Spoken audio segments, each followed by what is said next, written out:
How to change your Pinterest theme. That's what I will show you in this video. But before we begin, make sure to subscribe to the channel and ring the bell to get notified whenever a new video is uploaded. With that said, let's get started. So go ahead and open up Pinterest.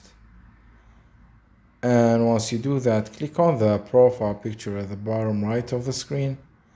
And then click on the three dots at the top right corner.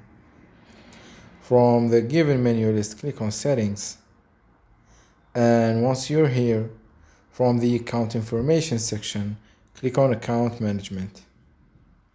And you will see the third option, it says App Theme, so click on it.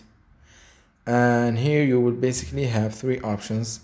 You can either set the theme to the system defaults, so it follows and it adapts with your current phone theme, say for example whether it's day theme or the dark night theme, or you can set it to be always light even when your phone is on dark mode, or you can set it to be always dark even when your phone is on light or day mode.